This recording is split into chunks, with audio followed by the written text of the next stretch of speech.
Optimal minimal. At this altitude, I can run flat out for a half mile before my hands start shaking.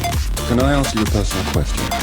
Now would seem an appropriate time. What if I did the opposite? I'm a cybernetic organism, living tissue over metal endoskeleton.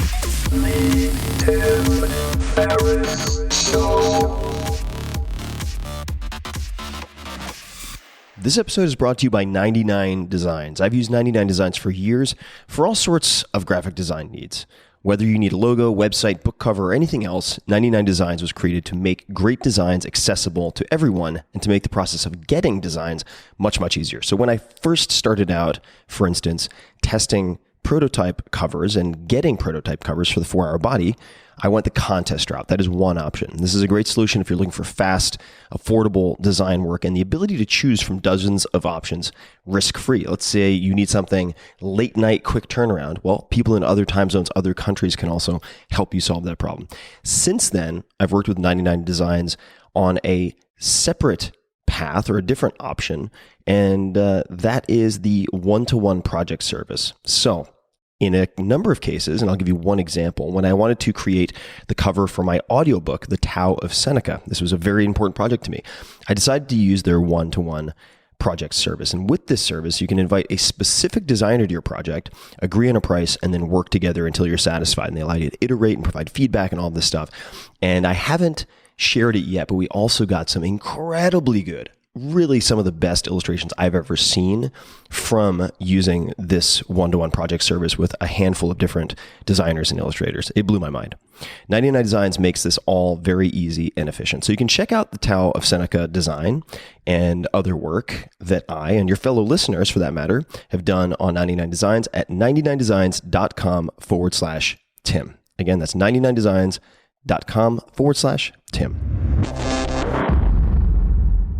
This episode is brought to you by Wealthfront. Wealthfront is the future of financial advice. They've become incredibly popular among my friends in Silicon Valley and across the country because they provide the same high-end financial advice that the best private wealth managers deliver to the ultra-wealthy, but for any account size and at a fraction of the cost. For instance, they monitor your portfolio every day across more than a dozen asset classes to look for opportunities to rebalance or harvest tax losses. Now, would you do the same? Are you doing the same? Probably not. And the power is in the software. Wealthfront now manages more than $4 billion in assets, which is up from around $2.5 billion when they started advertising on this podcast. They're growing incredibly quickly. Unlike old-fashioned private wealth managers, Wealthfront is powered by innovative technology, making it the most tax-efficient, low-cost, hassle-free way to invest. They don't have bloated sales teams or retail locations, so they can deliver all of this sophisticated financial advice and these services at a fraction of the cost of a traditional financial advisor. So at the very least, go to wealthfront.com/Tim and take their free risk assessment survey. It only takes a couple of minutes, and Wealthfront will recommend a personalized portfolio of investments. In other words, they'll tell you exactly where they would put your money. So even if you don't use their service, you have a huge leg up, and you have additional information for making good decisions. They use investment theory to automate good financial behavior and decisions that people typically don't make, but should. So go to wealthfront.com/Tim to get your first 15K managed for free, or just to get more details. Check it out, wealthfront.com/Tim. Hello, boys and girls. This is Tim Ferriss, and welcome to another episode of The Tim Ferriss Show, where it is my job to deconstruct world-class performers of all different types to tease out the habits, routines, tactics, coping mechanisms, favorite books, whatever that you can apply and test in your own life. This episode features one of my favorite comedians of all time, and he is a young feller, Jerrod Carmichael. On Twitter, you can say hello at NotoriousROD. He is pushing the boundaries of comedy with his groundbreaking work in stand-up, television, and film. Now, he is just 29 years old. And what this North Carolina native has accomplished in that short period of time is mind-boggling to me. And I know a lot of productive people. We get into his work process. We talk about how he gets so much done. And if you visit him on social media right now, he has 0 posts on Twitter, on Instagram at Jerrod Carmichael. And 2017 is going to be his biggest year yet. So we do talk about focus and how he went from East Coast to West Coast and got all of this done. Jerrod stars in the hit NBC series The Carmichael Show, which he also writes and executive produces. The third season of that show is premiering this year in 2017. In March of 2017, this year, Jerrod will star in his second stand-up comedy special on HBO, directed by Bo Burnham. He made his debut on HBO in 2014 with his critically acclaimed one-hour special Love at the Store, directed by Spike Lee. So Love at the Store, this is a name I want you to remember. You have to watch this.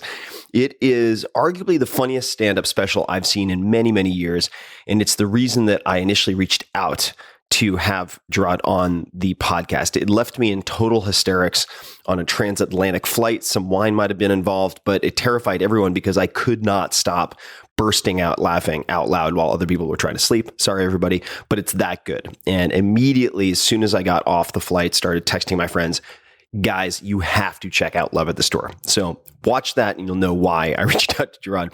Now, on the big screen this June, Jerrod joins the cast of Michael Bay's Transformers, The Last Night, opposite Mark Wahlberg, Josh Duhamel, am I getting that right? Duhamel, and Anthony Hopkins. He'll also appear in James Franco's The Masterpiece, set to be released in 2017.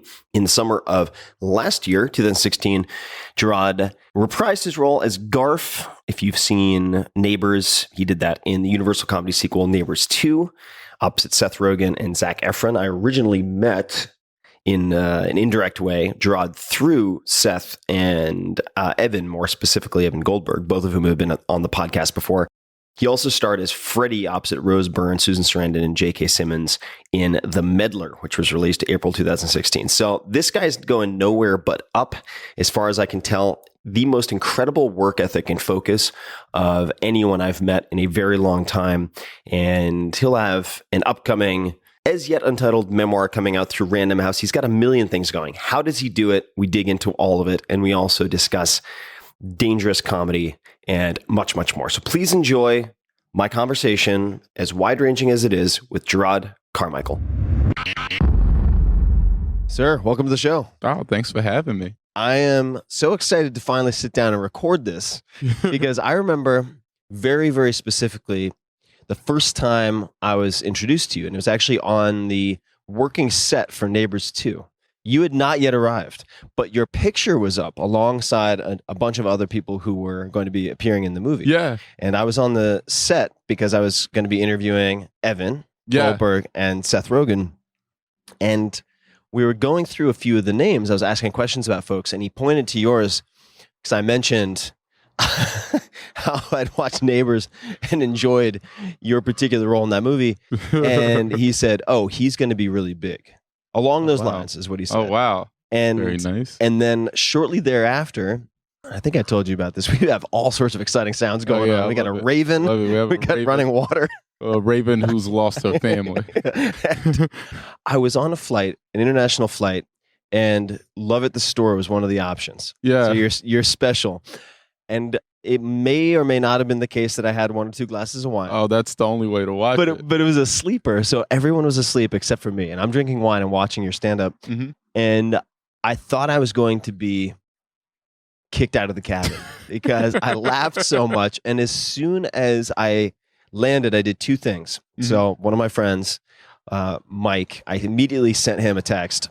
And I said, you have to watch this stand-up immediately, number one. Oh, wow. And number two is that I went on Twitter, and this is how we met, if you might remember. And I said, is the Evan in your stand-up special Evan Goldberg? Right. That's right. That's how we connected. That's right. And it was Evan Goldberg who was in the audience for the show, and I just talked to him, just midway through the show, just start talking to Evan.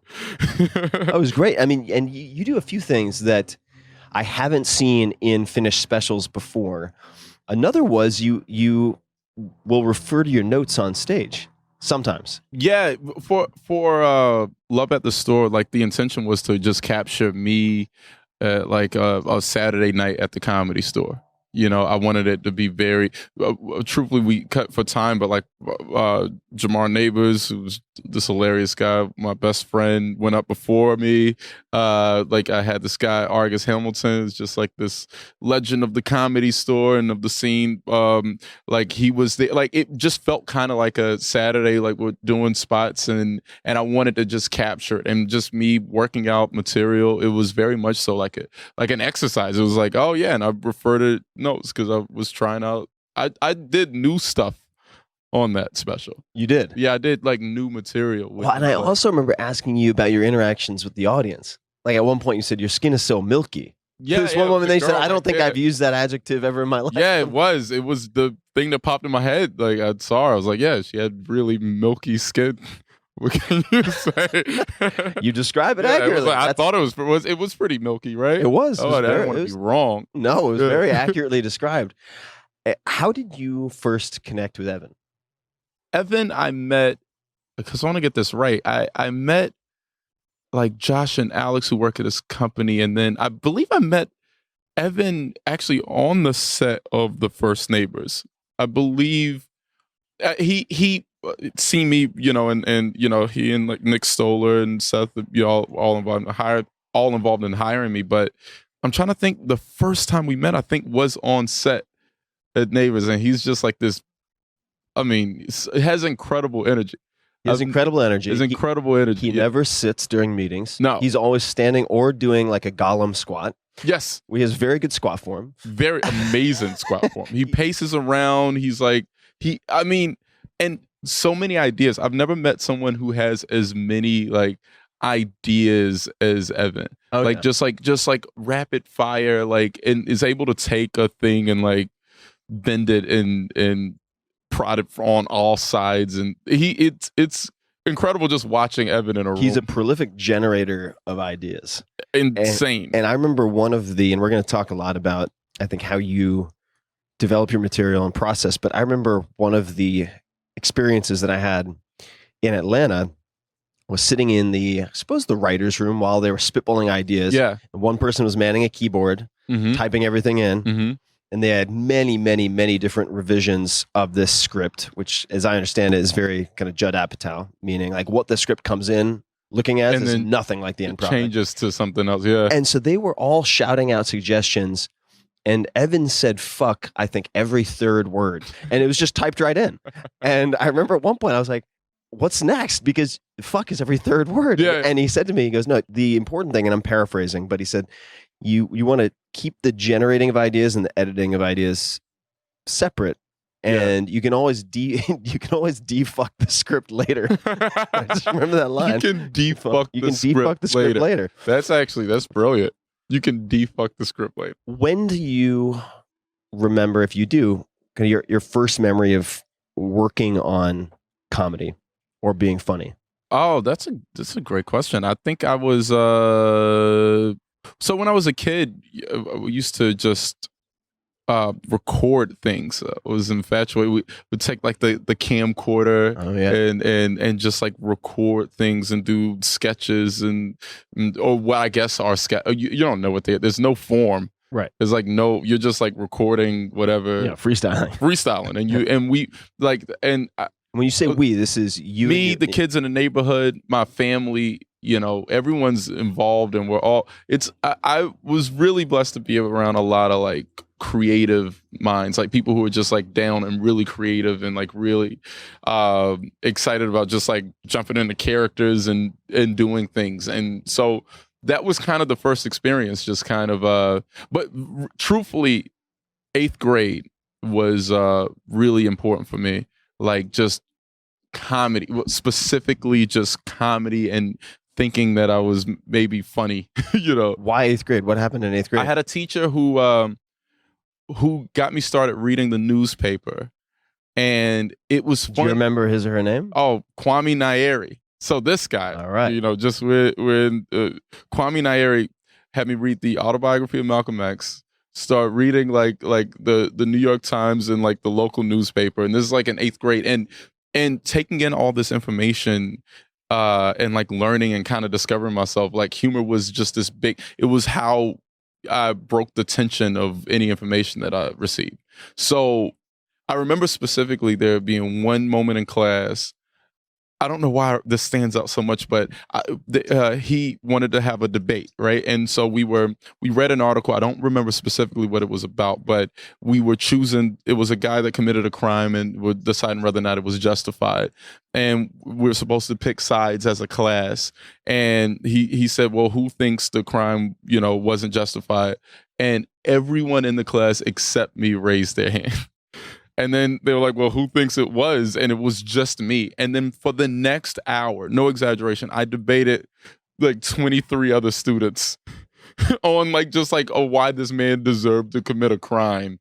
And it was the most fun I ever had. It was like having information and then being able to put your own filter and manipulate it in your own way was so important to me. And that's in a sense, that's kind of if my comedy has a style or an intention behind it, it's that 8th grade class, me against everyone else in the class. Well, that's part of the reason why I insisted my friend Mike watch your stuff. Yeah. Which I know Mike really well. I mean, 10 out of 10 hit with Mike also. But I remember watching, and I'm not going to spoil it for folks.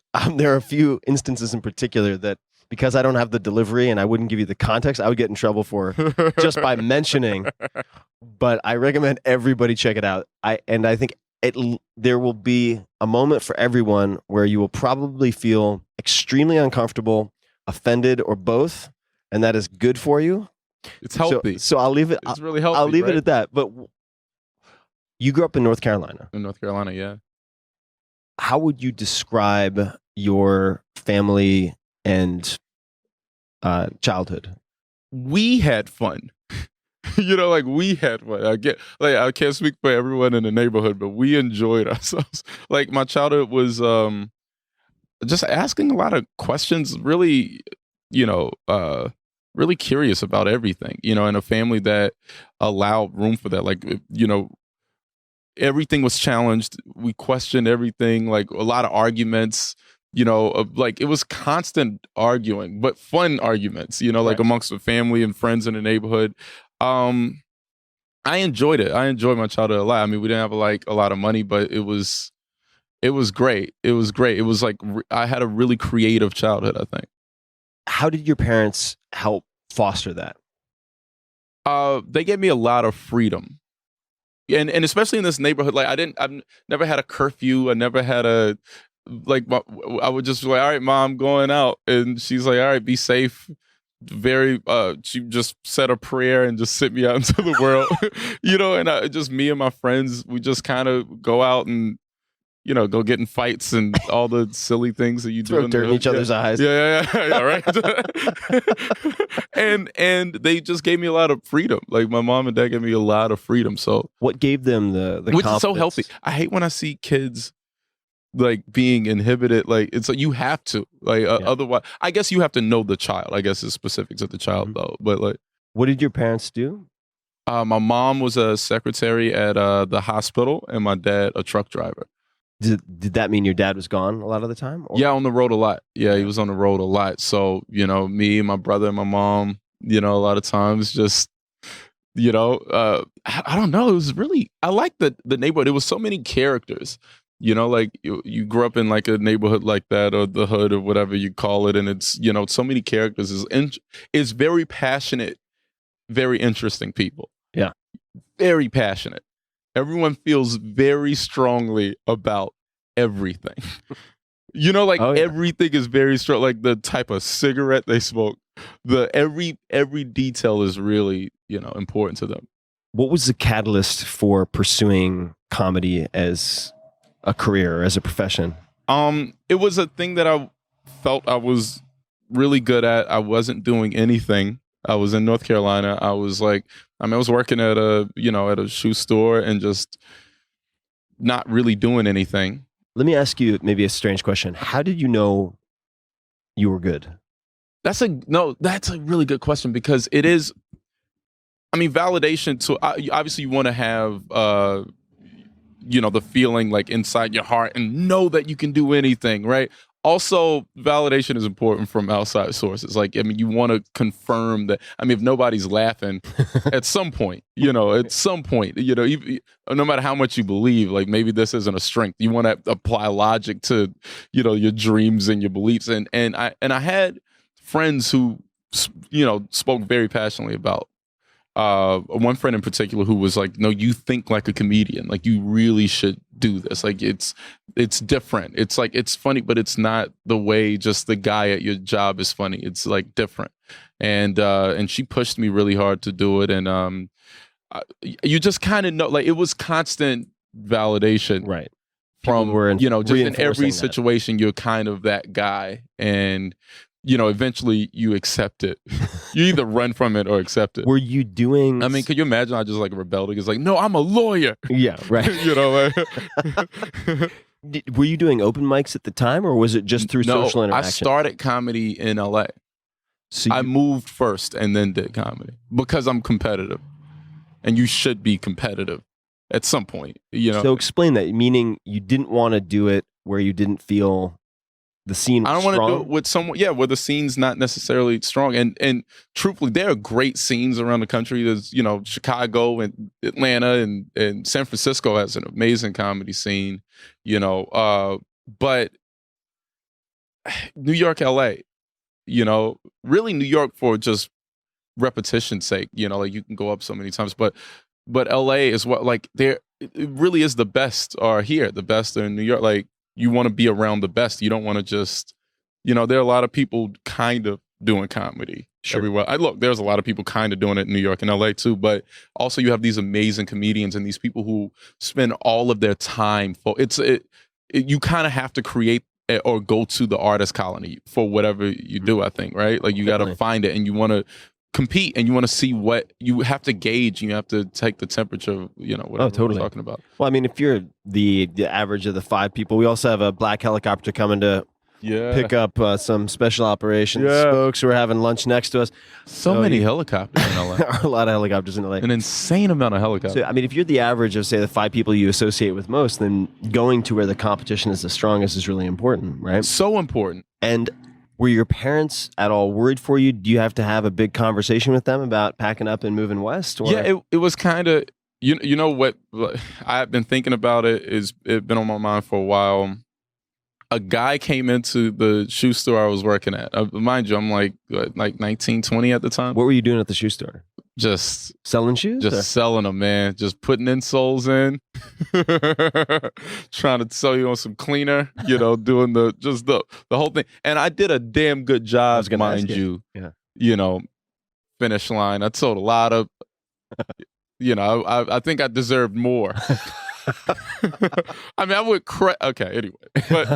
But a guy came in and he, just small talk with a customer, and I'm like, what do you do? And he said he's an actor, he lives in LA. And I was like, man, I want to move to LA. And he was like, just move. And I was like, wait, what? And he was like, yeah, just move. And then he got me told me about West Side Rentals and Craigslist and all these things. And I just found a place, told my parents. My sister bought me a plane ticket. Wow. My brother was excited. They were excited. My mom was more nervous. My dad was really encouraging. But no one's ever done that from my neighborhood. Like no one had ever. I mean, what is that? Yeah, just move. You're gonna just move to Los Angeles to do comedy? All right. Seems to have worked out for you. You always have the shoes to fall back on if the comedy thing work out. Hey, I am, not to toot my own horn, but I'm fucking amazing. I still can look at like certain shoes and like I know style numbers. I'm just like style numbers. I know what department it is. All right. So now, what made you good at selling shoes? I think the same thing that made me good at comedy. Interest, competition. Competition among other employees. Yeah. Oh, that was fun. Me and my friend Ben used to just we competed on everything. Like everything was, because if you're gonna do it in that moment, like you should have a need or at least a curiosity of, well, what does being the best at this feel like, right? Like sure. I went bowling the other night, and I first kind of playing around, and then my friends start bowling a little bit better, and I was like, all right, well, I'm gonna start bowling a little bit better, and before you know it, like I'm like at least at least spares on every front. I was hot because competition, it drives you. Makes you better. Yeah, it makes you better. I love it. So I want to talk about your daily schedule a little bit because I find it fascinating. So do you wake up at a consistent time generally, or is it all over the place? It's kind of all over the place. Okay. I don't sleep a lot. Did I ever tell you changed my life? I don't think so. Not disrupting REM cycles is genuinely, it's helped so much for someone like me who really, I got 4.5 hours last night, which is not bad. It's not bad. Sometimes I'll do 3, get solid 90-minute days in there. Oh yeah. And I actually feel amazing on 90 minutes of sleep. If you're getting the ultradian cycle, that 90 minutes, or in multiples of those 90, it makes a big difference. It really helped. I don't sleep a lot. Certain nights, you can kind of catch up, but I'm usually excited. I'm up. I'll read until 4 or 5 in the morning, and then that's my programming too. Yeah, late, and then because of certain projects, I have to wake up early. Right. I have to be up at 8 tomorrow, which is not ideal, but it's fun. You're up, you do it. We'll jump into some rehearsals or something. What is the first phone call that you make each morning? To my mom. All right. Can you tell us about this? Because I don't want to start my day with bullshit. I don't like noise. I don't like too much noise, right? As a helicopter flies above, right? I don't like noise. My mom has a great spirit, one of the purest people that I know. She doesn't overcomplicate anything. She has such a great. I love starting. I won't take business calls before I talk to her. My sister as well. The first call of my day is really important. So sometimes I'll talk to my sister first as well if my mom's too busy for me or something. But I actually really like starting a day. A very peaceful, brief conversation. See what she's doing. Is it just a general catch up, or is there just kind of general? What are you doing today? Just curious. I'm very curious what she's doing, what she's interested in. I talk to her for a few minutes, and then I'll do other calls. But you want to start it, in a very peaceful place, and then yell about marketing for an hour. Right. You need the palate, the spiritual palate cleanser first. Exactly. Because that first moment, you just jump into a thing, you want to center yourself first for sure before jumping. Is there a particular way you end those calls? Just kind of a sweet I love you, a sweet, or me. I'm more aggressive than she is, so me, hey, make sure I'm trying to make sure my parents are hydrated, so I fuss at her about water every morning. I'm just all right, Ma. Have another glass of water. Have another glass. Yeah, have a couple liters today, which is insane to her. And so there's something about moms and not hydrating. I don't know what. Does your mom not hydrate? No. Really? Yeah, a lot of mothers of my friends also, their sons or daughters are on them about drinking more water. Drink more water. I don't know what it is. My mom and dad, every day, just how much water did you drink? It's the question. So I'm more combative than she is. She's in such a great constant state of zen, and I'm just but how much? I'm fussing at her about water. You love life. That's great. Let's talk about the water. Yeah. How many ounces? Yeah. How many ounces? Yeah, exactly. And so, but it's just a great way to start the day. So you have, and I pinged Evan before we met up, as I mentioned, to try to get some bullets to talk about. Yeah. One was, he seems to, and again, I'm paraphrasing this, but seems to eat the same things and eat at the same places constantly. And then we sat down, we had a bite to eat just maybe 20 minutes ago, and you had scrambled eggs and blueberries. Yeah. And you said this has been your default, was it lunch for the last? Breakfast. Well, whatever time breakfast is, but Right. yeah, for years. Blueberries and eggs. I feel great. Blueberries and eggs, and I used to do almonds, now walnuts. Start the day, that's I'm a creature of habit, and I like the restaurant, and I like everything to kind of move efficiently. I like the rhythm. You walk into a restaurant, you know what you're getting, you bring friends, they're familiar with you, you're familiar with them. Saves your brain cycle. Yeah, exactly, because you can put all that energy toward creating, thinking, figuring things out. you know. So you also mentioned something, and I was like, wait, hold it. I don't want to talk about it. I want to talk about it. Actually, I do want to talk about it when we're recording, that you had a uniform for a very long time. Yeah. I was wearing the same. I bought like a lot of the same shirt. It was just like white sweatshirt, gray pants, like Timberlands every day. It worked in any place that I went. That's what I like. It worked everywhere. Flexible. I'll go to your wedding in this thing. I go and just the same thing. And because it took out so much time in my morning. That's very much now, Steve Jobsian. That's what he did. Yeah, but now I'm like off a little bit. It's still kind of in the same. Why did you change it? I mean, clothes are fun. You know, I like certain clothes, and you know, I'll go through a phase and just and I'm picking out, you know, a lot of like wardrobe for like the show and stuff like that. So I'm thinking about clothes, right? You know, but you want intention behind everything. So, you know, I was just wearing the same thing. It was perfect. I'll go back to that. I'll absolutely go. Yeah, I'll go back to that. What do you think your next uniform will be? Or will maybe it be the same thing? It worked. But maybe switch. Maybe a gray sweatshirt. Go crazy. White James Purse sweatshirt, Acne jeans, and some Timberlands. That's it. Every morning. You don't think about it. It's just in stacks. I just had stacks of the shirts and stacks of the pants, and just grab the one off the top. Do you remember the first time that you bombed? Or what was the first memorable bomb? Ooh, my first set. Your first set? My first set was just, I mean, atrocious. This was open mic? Open mic at the Comedy Store. Nobody was in the audience. It was an open mic. I went up first at the open mic. The sun was up. I was competing against the sun.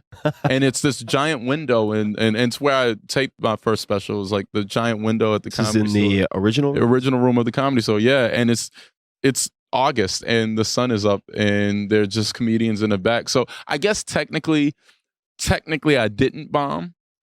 But it was a soliloquy. I was just doing a soliloquy up there. It wasn't comedy. I just went up and just kind of talked way too fast and got off the stage. Talked way too fast. Yeah. How would you coach, or what advice would you give to a comic?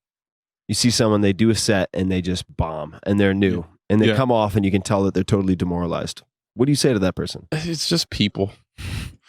What do you mean? Like the audience, it's people. We're all just people, you know. Like it's no, you know, go do it again. But I honestly, sometimes the bombing indicates that you're going to, you know, some type of new territory for you, and only you know you. So like, sometimes it's good. It's a good thing. It's kind of like a cleansing, right. You know. And so you can't run from it. You know, tell yourself it'll never happen again. It will.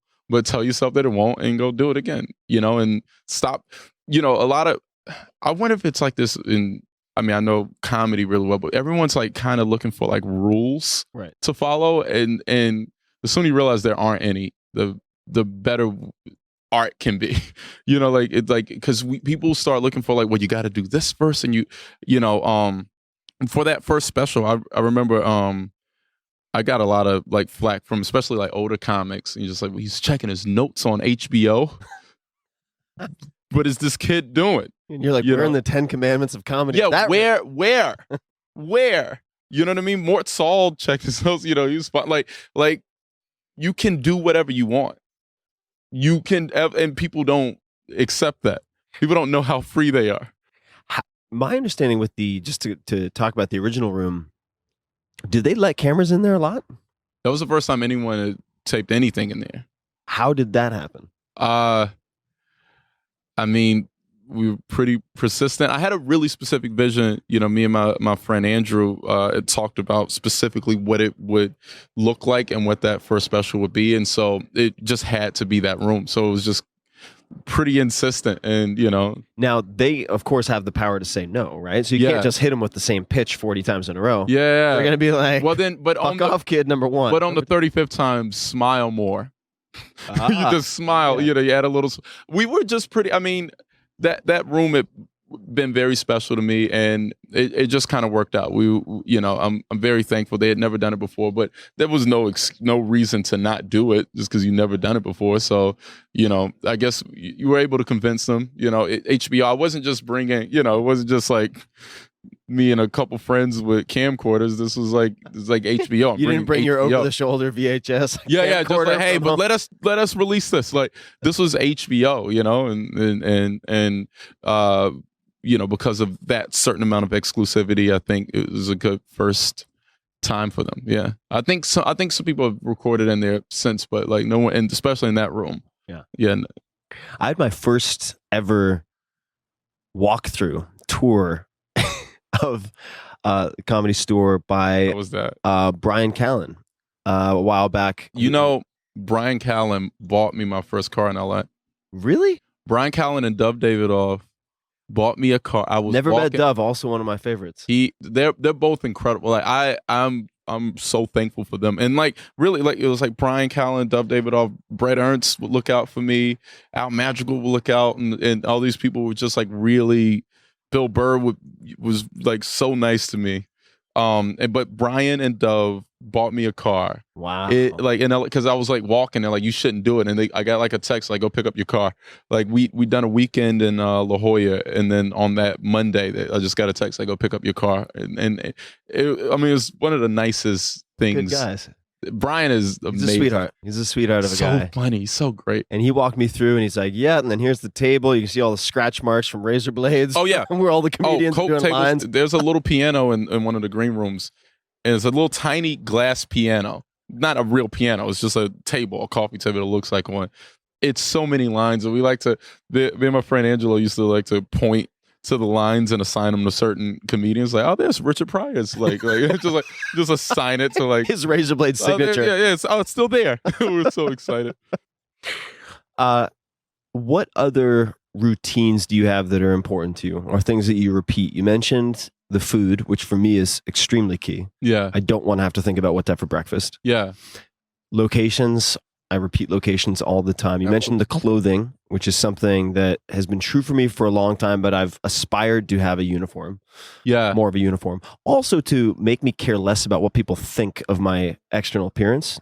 Yeah. It's like, if you just have like a white Hanes shirt and jeans, it's totally fine. And if people are judging you because of that, then the people that matter realize that all that you should focus on is the work.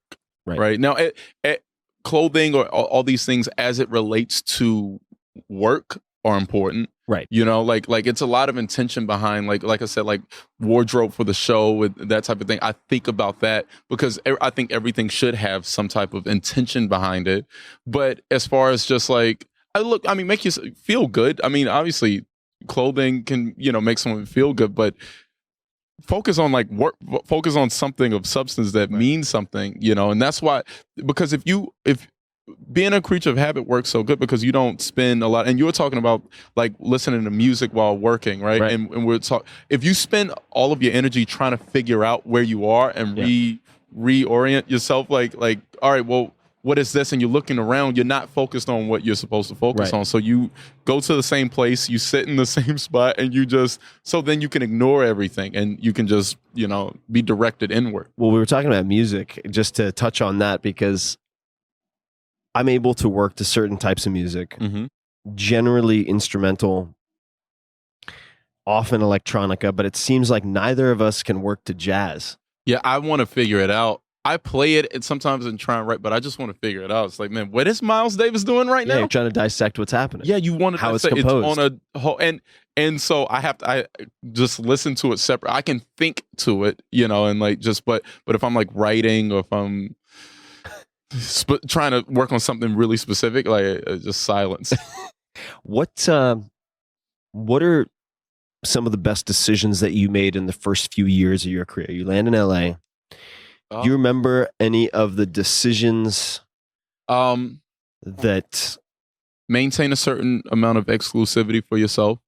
What does that mean? I think, for instance, like you don't go we're just talking about habits, so it's going to seem like it immediately contradicts it. But like even like open mics, I wouldn't do the exact same open mics every time, because you do it, you do well, and then move on to the next place. Like stay in motion, and that's specifically for what I was doing, and I'm sure it applies to other things too. But don't stay in one spot too long. Don't get too comfortable. Don't get too comfortable. Like while working. Like while that sounds like the complete opposite of what I just said, but I mean it for like doing stand up and like that type of thing. Don't hit up the same spots. There's also a big difference, maybe, and sorry to interrupt, but I just thought that maybe there's a big difference between having habit and routine for training, but then performing. You want to be able to do well in different environments. Spread it out. Absolutely. Yeah. Absolutely.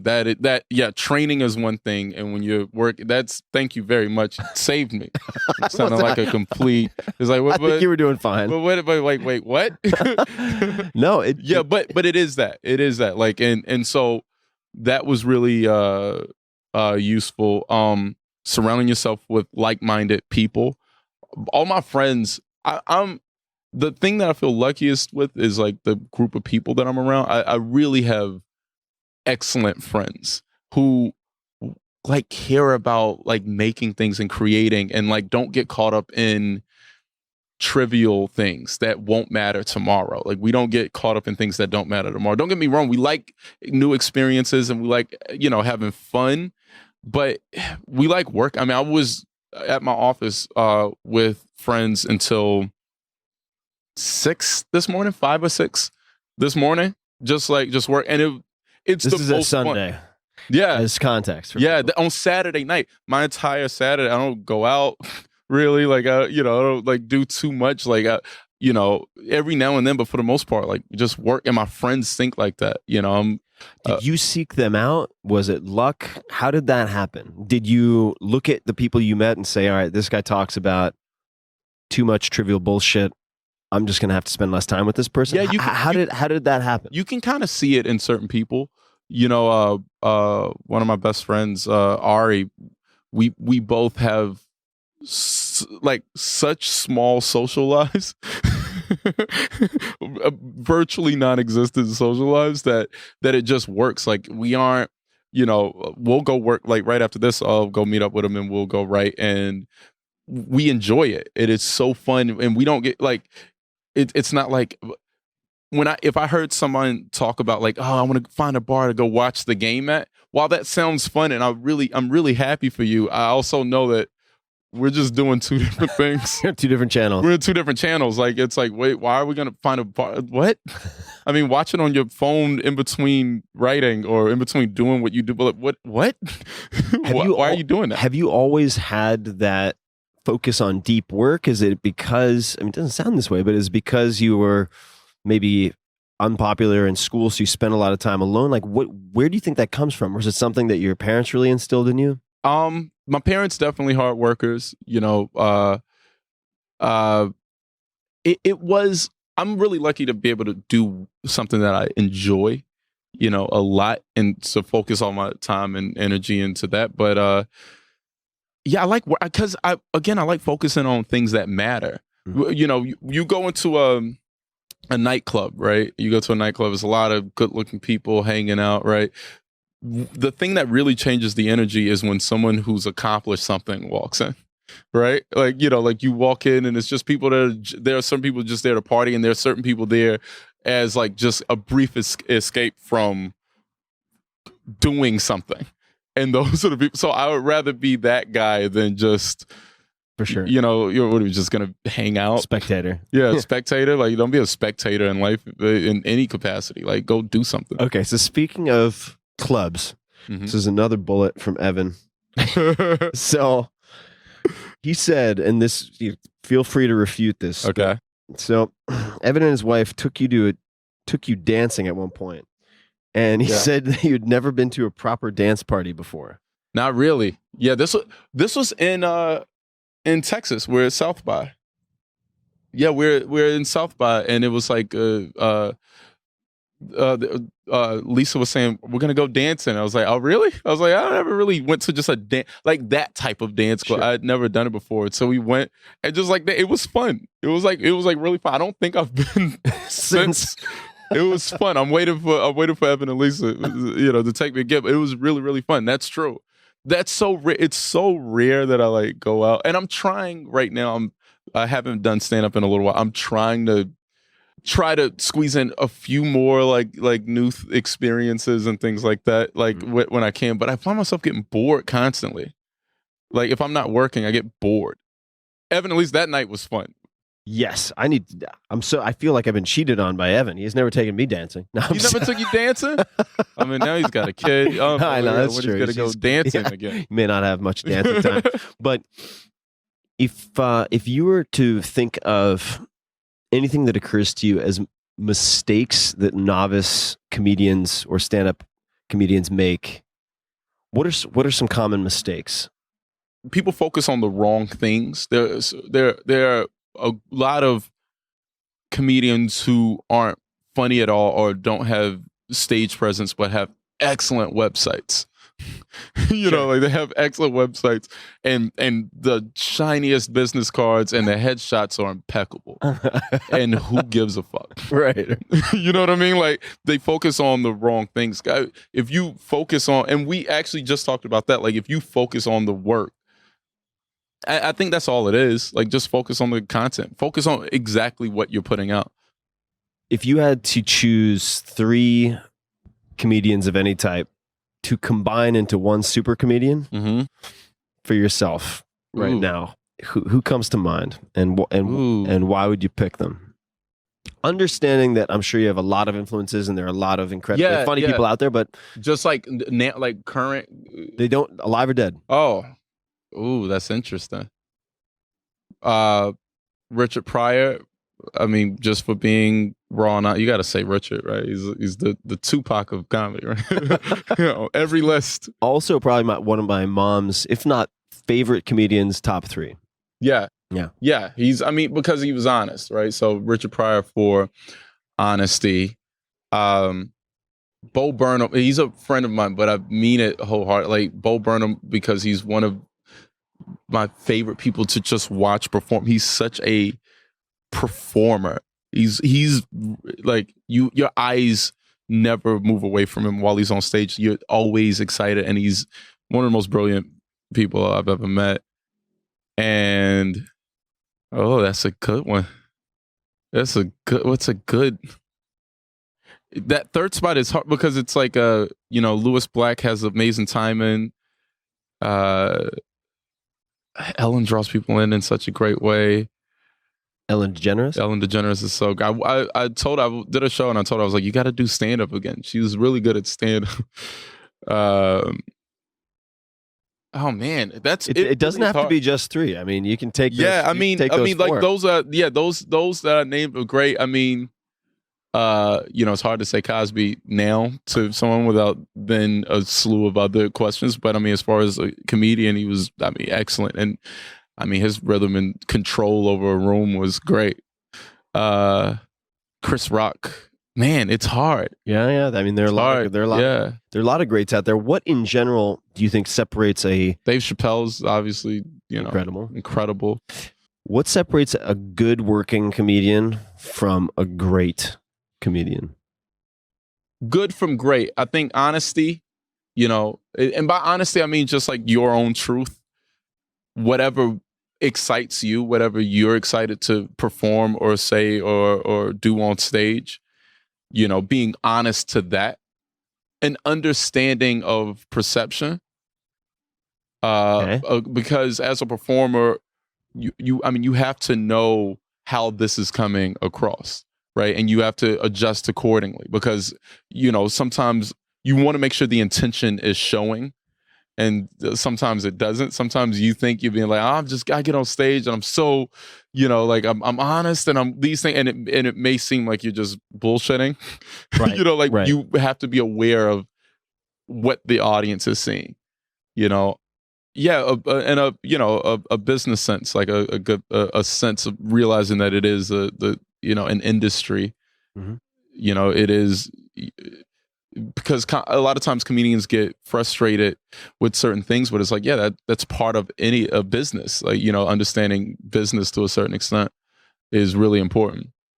I think having an appreciation for it helps too. If you can learn to appreciate it's hard with art because you want to keep it separate and you want to make something that's pure, but you also want to know how to market it and you also want to know how to, that's really important. It's tough. I mean, and as you pointed out with the shiny business cards on the websites, it's the marketing can turn into a crutch and a tool for procrastinating doing the work. Yeah, absolutely. The deep work. Absolutely. You make this thing and then you figure out, all right, well, how do we get this in the right hands? How do we make sure the right people see and hear this?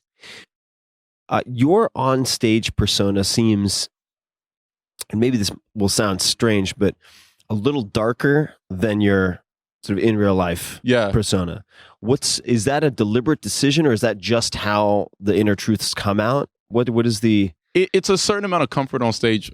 I'm in this environment where I can share these thoughts, no matter how dark or how weird they may be.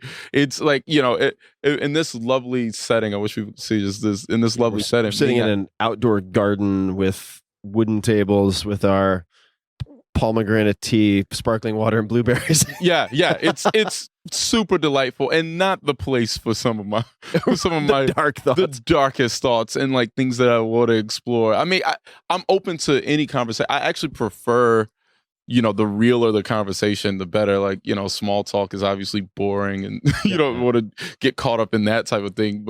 But on stage, I'm just so comfortable sharing. It's something that kind of clicks and you're just like, oh, okay, this. And I suppose that's the environment for it, right? I mean, that's the environment. That's where you have the immunity bracelet too. As the sort of socially, you have certain cautions. I'm sorry to cut you off, you have certain cautions and certain things that you don't want to cross because, again, in this environment, you don't want to make people uncomfortable. They didn't sign up for that, right? But I try and enter stage with zero fear and just this is what I wanted to say. What do you to achieve that state of zero fear?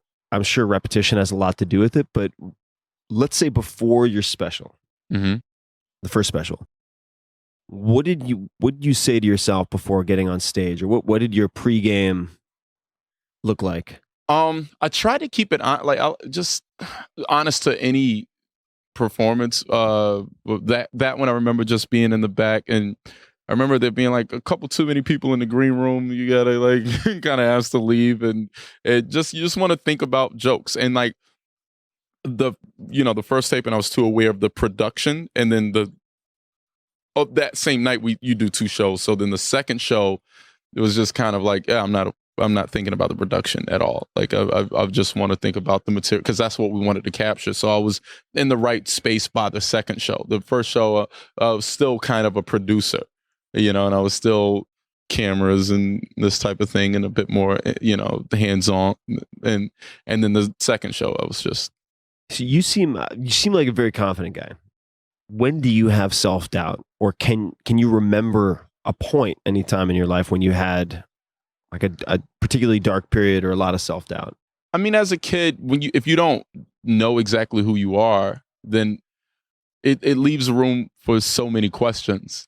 So, and that's self-doubt manifesting itself in that form of just questioning everything about you. And once you kind of figure that out, so truthfully, humor played a big role in that. Like, so I'm kind of have a similar demeanor since the 8th grade. I think since the 8th grade, since discovering that, it's kind of been a similar, vibe for me. Yeah. Just like, I know what I'm good at. I know what my abilities are, and anything else I don't really care about. What's your position on writer's block? It's necessary. It's a necessary.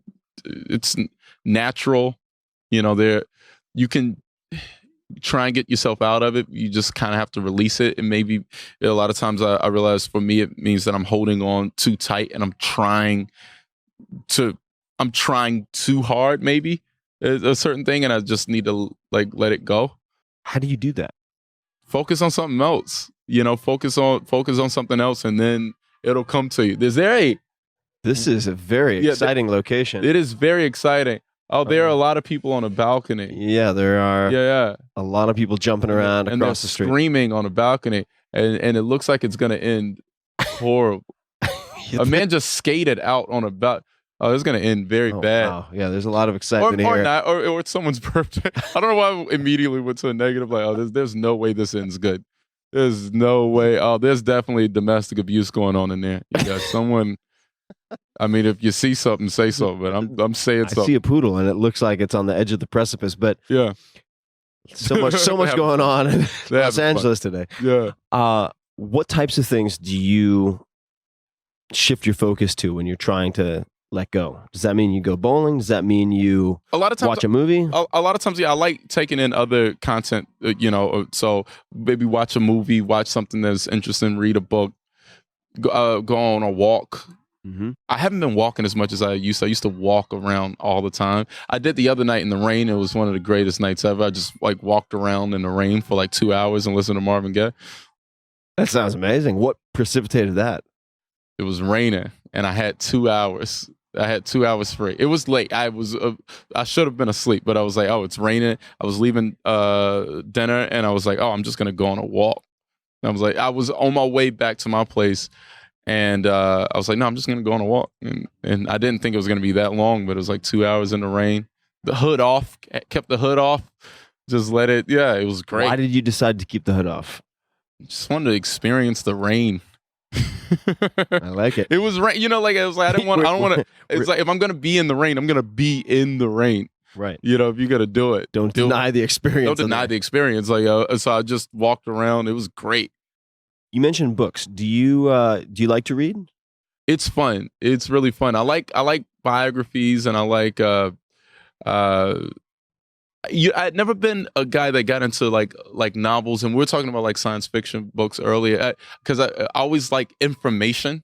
Sure. Like I was like I want information, you know, like, and then I'll create a thing, but I just want information.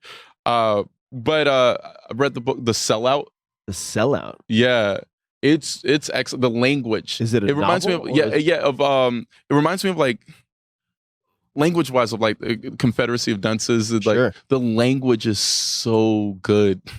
It's so I literally was like driving around repeating like sentences from the book just over and over. It's so good. How did you choose The Sellout? Was it recommended to you, or how? Yeah, a friend of mine recommended it to me, and it just won. I mean, I'm sure a lot of people have read it. It won. I can't remember the Booker Prize. The Booker Prize. It won the Booker Prize. Yeah.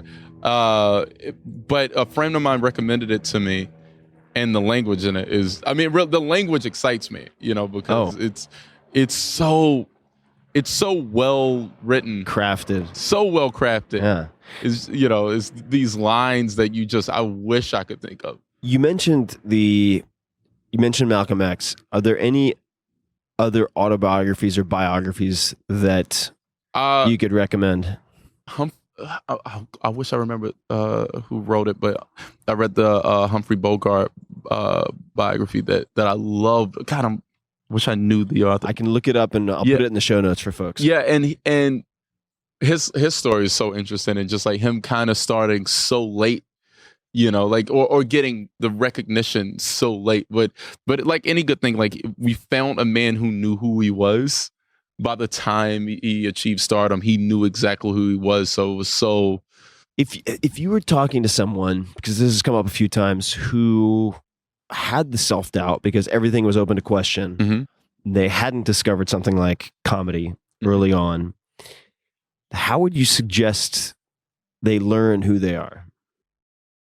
Sit alone, be alone, sit in silence.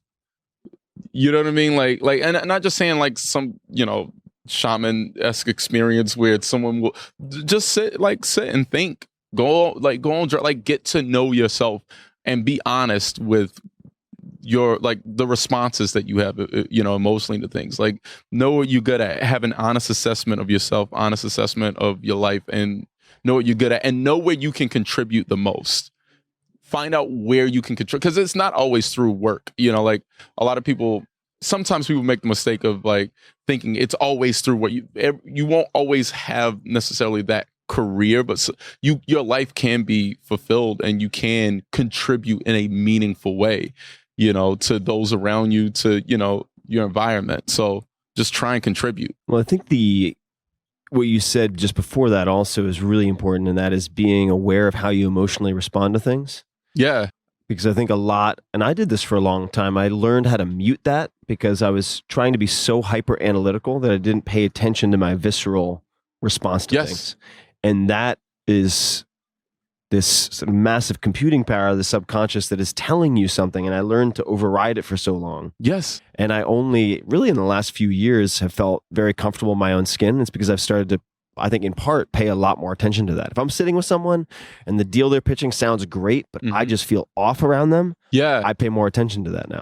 Because this is someone that you're going to work with a lot. Like you're going to have a lot of interactions with. And if something is off, if it's just not right, then something's going to go wrong. Yeah. Like it's going to hit, that feeling is going to be addressed either immediately or it's going to be delayed. And I'd rather address it now up front and avoid, avoid absolutely. like a disaster. A 10x compounded disaster later. Exactly. And it took me a long time to learn that a good contract doesn't make a good relationship. At all. At all. At all. It's basically just, this is what happens if we get a divorce, but it doesn't ensure you're going to have a good marriage. Does it? That's excellent. That doesn't ensure a good marriage. When you hear the word successful, to you, who comes to mind? Oh, man. Jay-Z, Steve Jobs, Jerry Seinfeld, Oprah. All good names, all well-known names. Is there any particular commonality for you? Honesty. They're themselves. They're very unapologetic about being themselves. That's pretty much it. And they've found a way to let that come out in an artful way. Like through their work or their art and their careers, like they found a way to build a career around them. As opposed to, bending themselves to what they perceive as a career. Exactly.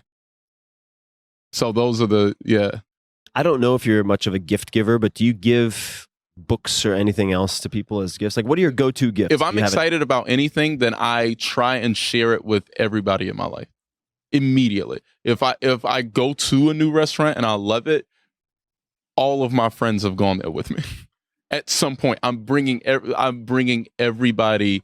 I need you to share it. And I also want to talk about it with you. Yeah. I want to have an exchange. I want to like analyze it. I love that. That's what I live for. So like, if I love a book, then I send it. I send it to everybody. What is the last book or any books that come to mind that you've done that with? What's the last book that I sent to everybody? Was there was this book by Eric Butterworth, Discover the Power Within You, that kind of interpreted the Bible in an interesting way to me, and the way that I feel like I always knew and understood it, or the way I wanted to understand it, and it articulated it in such a great way that I was like, everybody, religious, not religious, it's really good about discovering self, about answers being within, about that. Eric Butterworth. His name makes you want waffles. Right? Or like just it does. Yeah. It does now, especially since you've now said it. Now I really want waffles. Yeah. Do you remember the title, or I can find the title? Yeah, Discover the Power Within You. I don't like the title. Yeah. So Yeah, sure. Just very putting literal. it out there. It's a bit on the nose. It's a bit on the Hard nose. to I be was like, more on nothing the else. nose. Yeah, nothing else. Like nothing else. I guess it's good. I mean, there are no unanswered questions in that title, but I sent it to everybody. I mean, atheist friends got that book. You know what I like about like that book?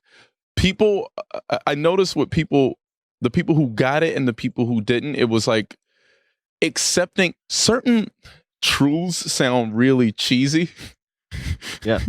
Right. And if you can get, people won't allow themselves to accept it. Like, like certain that you are what you think and you are what you believe types of things, and like that you do need to affirm certain principles that like sound super cheap. And don't get me wrong, like, because I analyze everything and I'm like pick on everything, and I get that it's if you can get beyond that and just accept it and don't make yourself feel guilty about it. Sure. I really think it like a lot of principles in it can change your life. It makes me think of a guest I had on some time ago, Shay Carl, who's a huge YouTube celebrity, is I think close to 3 billion views now. Insane.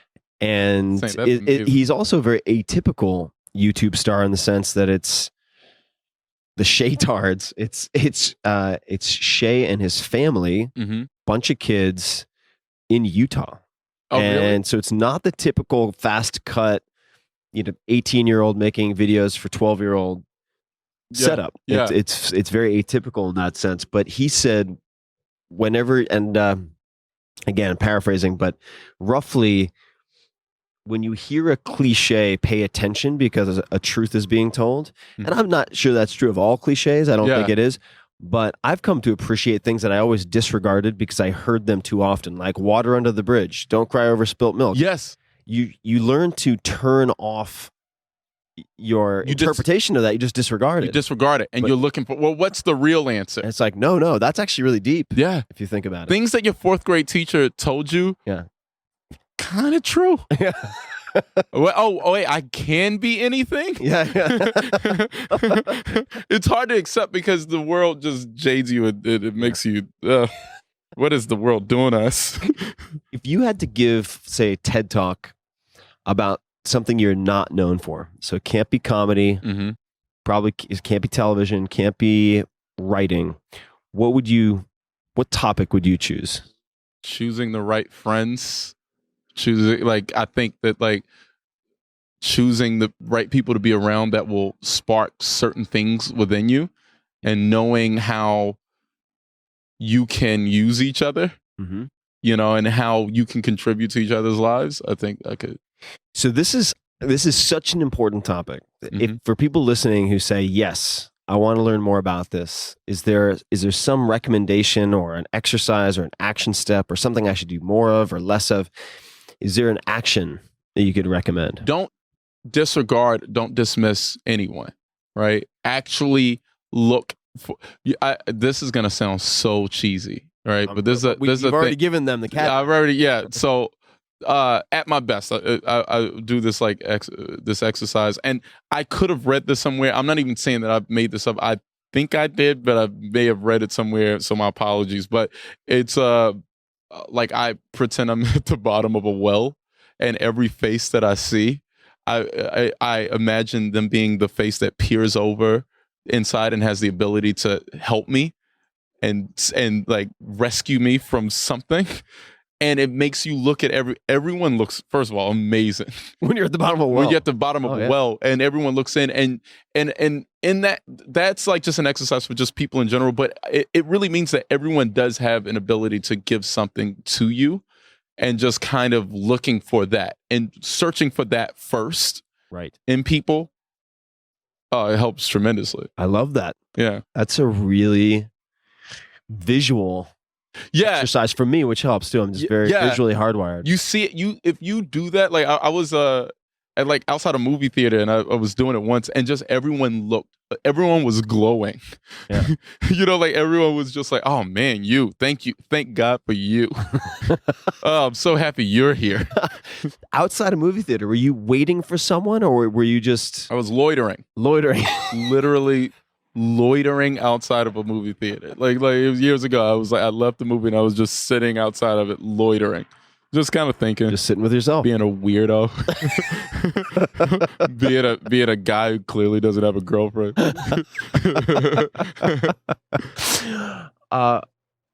What is bad advice that is given out frequently in your world? And you can define and you can pick any world that you're involved with. Anything that begins with you gotta. Yeah. You ain't gotta do anything. like you got in my world, where do I begin? It's 99.9% bad advice. Yeah. And it's such a new, scary world, like especially entering into comedy or television or film, and you're looking for answers. Yeah. You know, you're trying to figure it out, but nobody knows what they're doing. Nobody knows what they're talking about. Everyone's making it up. You know, and it's a lot of times it's people can only tell you what works for them, and maybe that applies to you. You know, like as far as technical things, like maybe that applies to you, maybe it doesn't. So even just like, I don't know, the worst thing is just like looking for it. It's probably like looking for like advice. I just don't listen to anybody. Or if you're looking for advice and it starts with you gotta see when you gotta, like, it's usually people like aren't where they want to be. Yeah. The person who just readily hands out advice is usually not where they want to be. You know, like busy people aren't just around in the back telling you what you got to do next. Although if someone finds you loitering in front of a movie theater. Yeah, I may be, you know. Like, available for advice. I like to think I loiter the way Socrates does, but we all like to think the best of ourselves. Oh, man. What is your favorite, or do you have any favorite failures? Meaning a failure or something that was perceived as a failure by you or other people that ended up setting the stage for greater successes. I did they had this comedy showcase in San Diego years ago. It was just starting off, and it was the NBC diversity showcase. And I should have never done that. Should have never gone down. I went down to it. I didn't make it to the final round, mind you. Thank God. Oh my God, it could have ended horribly, Tim. Like, because had I made it to the final round, I would not have a show on NBC. Why do you say that? Because they would have put me in a box. I'm the diversity kid. Diversity champion. Yeah, the diversity champion. It's like winning like Miss America. Like, what am I gonna go around and like that's do a on your bio for the rest of your life. Yeah, that's it's immediately like a box that you're in. I'm so thankful I didn't, like, and it's really just a thing that people do to feel good about. Feel good about themselves, like the corporations do to feel good about themselves. You know, like I'm so thankful. I call that one of my biggest mistakes. Even going. I'm so thankful that I didn't make it to the final round of that, because it would have ruined everything. Like seeking any shortcut or easy answer is always a mistake. You know, the pyramid scheme of it all. Pyramid scheme of comedy. Of comedy. Yeah. Like so I'm really happy I did that, because it made me ignore anything that could be remotely, like, I would, for me personally, and I'm not, because people have benefited from this and have turned it into lucrative, amazing careers. But for me personally, like I would never do any type of reality competition type. No, I wouldn't. I always refused that. And like the closest I came was like within my first year doing that. How do you walk, and maybe it's not a fine line, but I'm sure people think about this. How do you establish a unique style yourself without getting pigeonholed? Listen to yourself. Yeah. Listen to what you want to do. And if you don't want to do it anymore, stop. Change, you know, like grow, change, evolve. You are unique, you know. The most unique thing you can do is be yourself. Yeah. You know, I sound like a real substitute teacher right now. A real substitute teacher. No, but it's true. Who is it? Groucho Marx or Oscar Wilde? I always confuse those two, but it's like, be yourself, everybody else is taken. Everybody else is taken. It's a perfect way of saying it. Like, that's. And if you want to sound like a substitute teacher, I'll just sound like a fortune cookie, or like the back page of a newspaper that's full of quotes. But also, you mentioned something earlier, which was the people who matter don't mind. And Dr. Seuss has a great quote, which is the people who mind don't matter, and the people who matter don't mind. Yes, yes, exactly. It really, Dr. Seuss got it. Yeah, Dr. Seuss had a lot to him. Yeah, that guy was. Oh man, I went. I go on stage and you see a lot. What's interesting about comedy is that you get to see a lot of immediate examples of what you're doing. Like just like it's like You mean in terms of immediate feedback? Well, not even feedback, but like the competition type of thing. Like if you're in the like in maybe in a tech world, like some type of expo, Right. where you get to see what other people are doing. Right.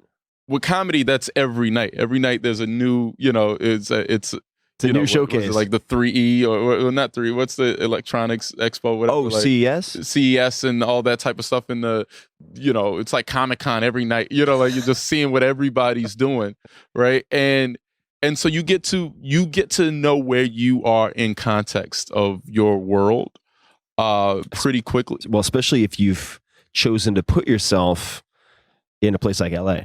Yes. That's why it's important. For me, that's why it was important. And to some people, I mean, it's good. I mean, I'm sure you could find immediately a story that was like, well, this guy was in, Kansas and did all right for himself. But like, I really think that knowing where you fit in context, like if, doing a television show, I watch all the television shows.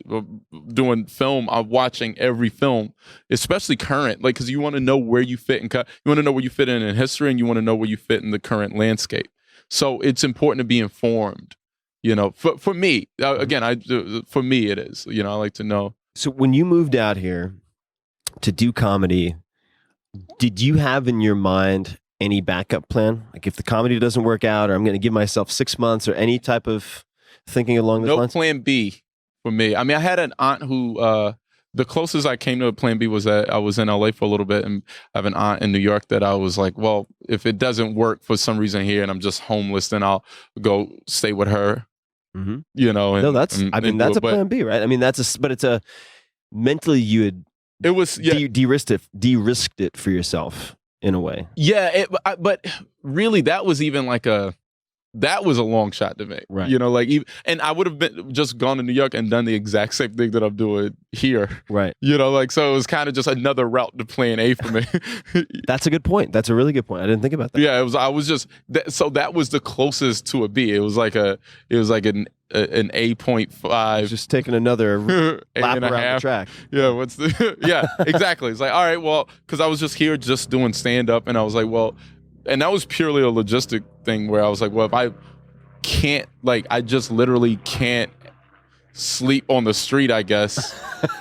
Frowned upon. Which I would have been, truthfully, I would have been cool with for a little while. Like, thank God I didn't have to, but I would have been cool with that. I loved it. I loved doing comedy. So I would have just gone to New York and just, stayed there. If for whatever reason at some point you stop liking comedy, let's just say, but you need to keep yourself busy, what would you do instead? I'd take an educated swing at something else. I don't know. I just stopped liking comedy. Or you were like, you know what? I've been doing this for, let's say down the road, you're like 20 years, 30 years in.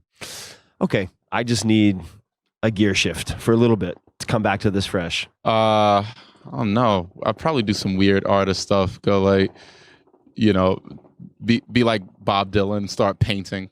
You know what I mean? Yeah. Like, just like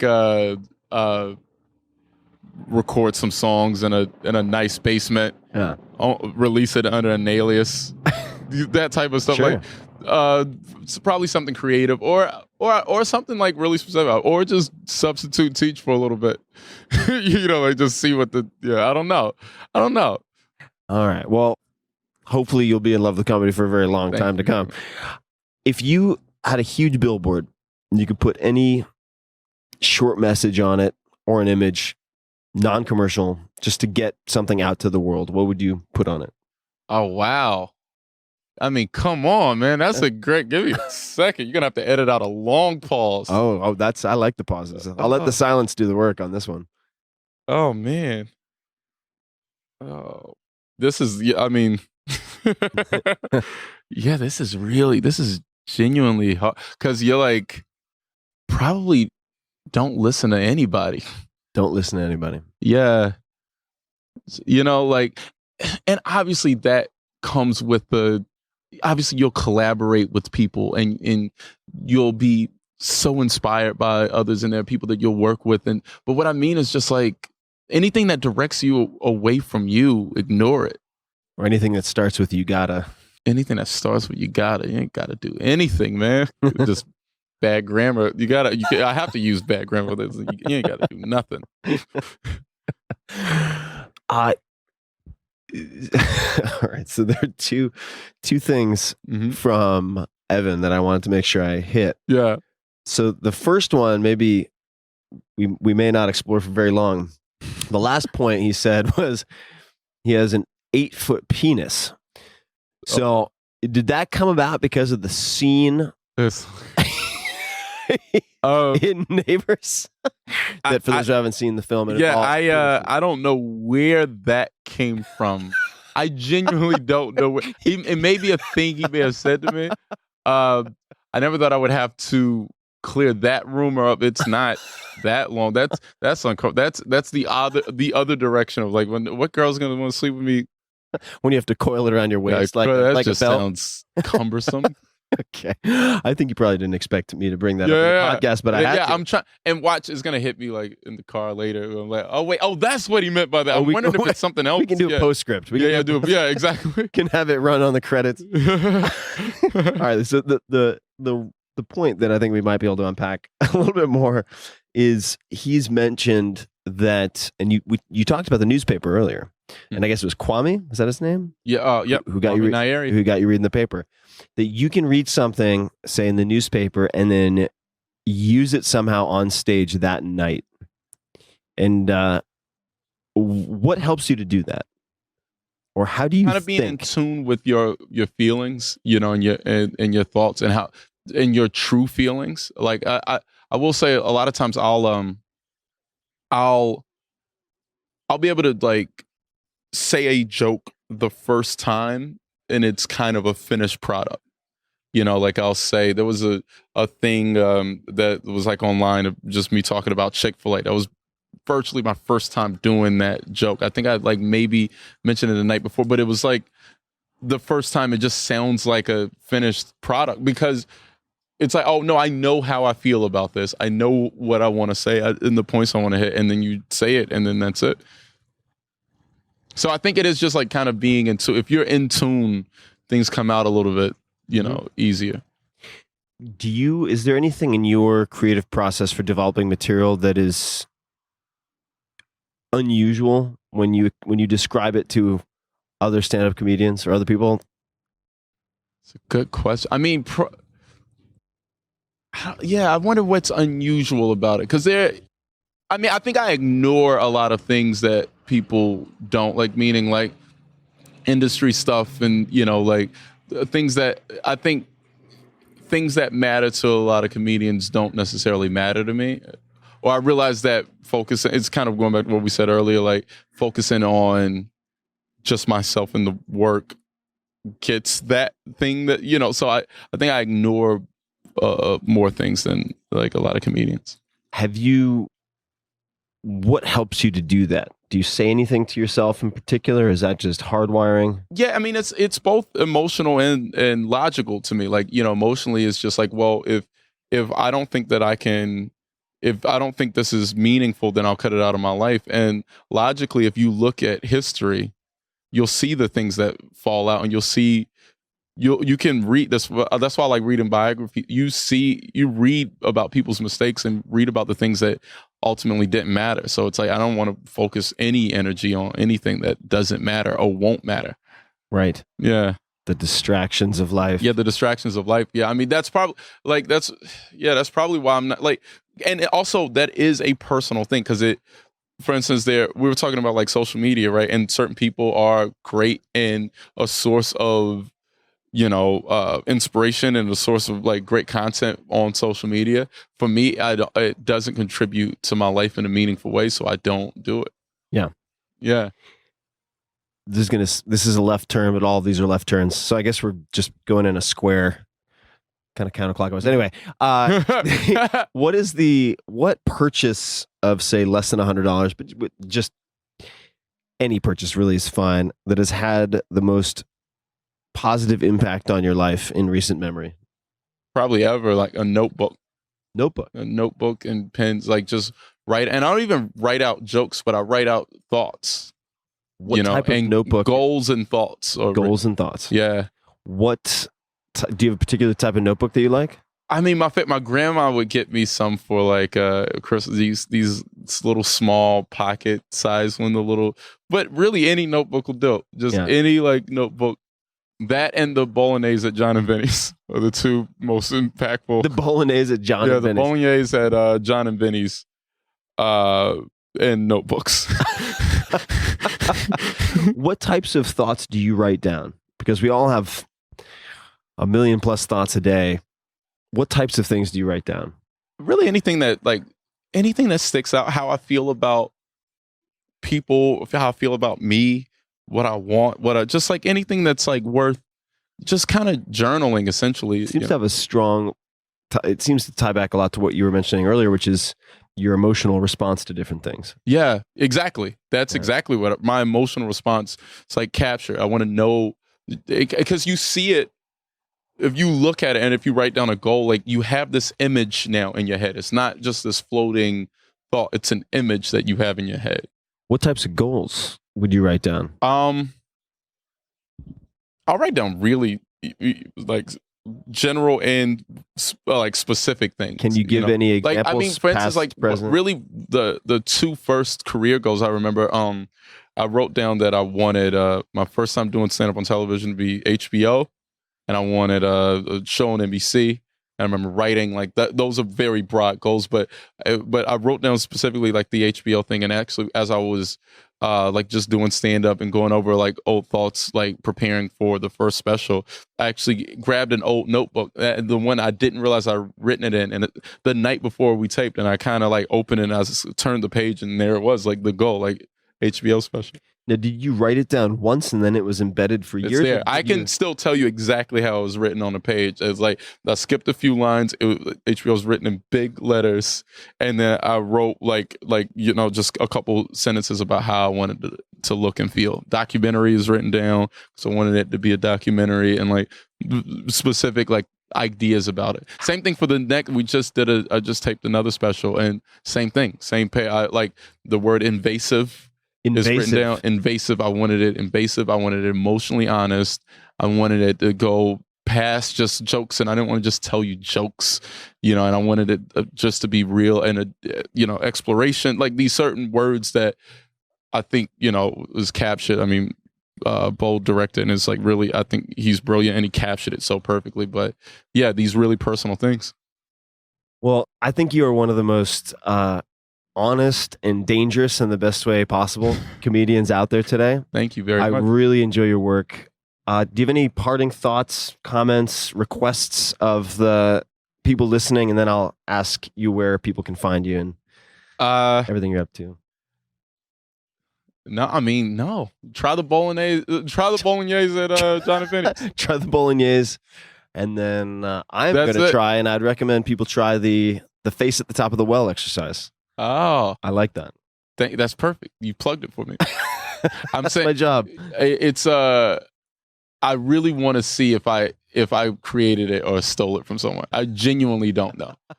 I'm sure someone out there will be able to figure it out. No, I was doing face at the top of the well for 30 years. Like someone's gonna say it or something. Yeah, I don't know. Well, we can find out it's like in the Tao Te Ching. It might be. Yeah. I mean, everything that is old is once new again. But this has been a lot of fun, man. I really appreciate it. This is awesome, man. Yeah, and what a great environment. All sorts of weirdness. We have a wooden horse to the left of us. Yeah, it is. The horse. It's like a retired merry-go-round horse. It's like it retired here. There's a lot happening right now, and I want to let you get back to your day. Where can people find you? What you're up to? What can they check out? Where should they start? Anything you want to tell them? Be around, man. That's kind of the truth. Yeah. Maybe loitering outside a movie theater. Probably walking around LA or New York. Website, social? Nah. All right. I'm gonna sneak it into the show notes for people interested. Yeah, it's there. They can find you. Yeah, I'm around. It's people know how to use Google, and if I'll see you guys. How the hell did you find this podcast? Say hi. All right, guys. I will put links to everything we've talked about in the show notes. as per usual. And you can find those notes, links, as well as every other episode at 4hourworkweek.com/podcast, all spelled out, 4hourworkweek.com/podcast. And until next time, thank you for listening. Thank you, man. Thank you, sir. Fun. We'll have a round two soon. Hey guys, this is Tim again. Just a few more things before you take off. Number one, this is 5 Bullet Friday. Do you want to get a short email from me? Would you enjoy getting a short email from me every Friday that provides a little morsel of fun before the weekend? And 5 Bullet Friday is a very short email where I share the coolest things I've found or that I've been pondering over the week. That could include favorite new albums that I've discovered. It could include gizmos and gadgets and all sorts of weird shit that I've somehow dug up in the world of the esoteric as I do. It could include favorite articles that I've read and that I've shared with my close friends, for instance. And it's very short. It's just a little tiny bite of goodness before you head off for the weekend. So if you want to receive that, check it out. Just go to 4hourworkweek.com. That's 4hourworkweek.com, all spelled out, and just drop in your email and you will get the very next one. And if you sign up, I hope you enjoy it. This episode is brought to you by Wealthfront. Wealthfront is the future of financial advice. They've become incredibly popular among my friends in Silicon Valley and across the country because they provide the same high-end financial advice that the best private wealth managers deliver to the ultra-wealthy, but for any account size and at a fraction of the cost. For instance, they monitor your portfolio every day across more than a dozen asset classes to look for opportunities to rebalance or harvest tax losses. Now, would you do the same? Are you doing the same? Probably not. And the power is in the software. Wealthfront now manages more than $4 billion in assets, which is up from around $2.5 billion when they started advertising on this podcast. They're growing incredibly quickly. Unlike old-fashioned private wealth managers, Wealthfront is powered by innovative technology, making it the most tax-efficient, low-cost, hassle-free way to invest. They don't have bloated sales teams or retail locations, so they can deliver all of this sophisticated financial advice and these services at a fraction of the cost of a traditional financial advisor. So at the very least, go to wealthfront.com/Tim and take their free risk assessment survey. It only takes a couple of minutes, and Wealthfront will recommend a personalized portfolio of investments. In other words, they'll tell you exactly where they would put your money. So even if you don't use their service, you have a huge leg up, and you have additional information for making good decisions.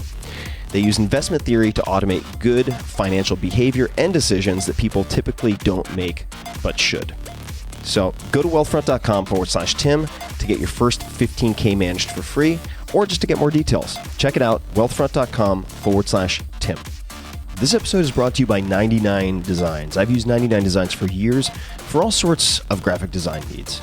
Whether you need a logo, website, book cover, or anything else, 99 Designs was created to make great designs accessible to everyone and to make the process of getting designs much, much easier. So when I first started out, for instance, testing prototype covers and getting prototype covers for the 4-Hour Body, I went the contest route. That is one option. This is a great solution if you're looking for fast, affordable design work and the ability to choose from dozens of options risk-free. Let's say you need something late night, quick turnaround. Well, people in other time zones, other countries can also help you solve that problem. Since then, I've worked with 99 Designs on a separate path or a different option, and that is the one-to-one project service. So in a number of cases, and I'll give you one example, when I wanted to create the cover for my audiobook, The Tao of Seneca, this was a very important project to me, I decided to use their one-to-one project service. And with this service, you can invite a specific designer to your project, agree on a price, and then work together until you're satisfied. And they allow you to iterate and provide feedback and all of this stuff. And I haven't shared it yet, but we also got some incredibly good, really some of the best illustrations I've ever seen from using this one-to-one project service with a handful of different designers and illustrators. It blew my mind. 99 Designs makes this all very easy and efficient. So you can check out the Tao of Seneca design and other work that I and your fellow listeners, for that matter, have done on 99 Designs at 99designs.com/Tim. Again, that's 99designs.com/Tim.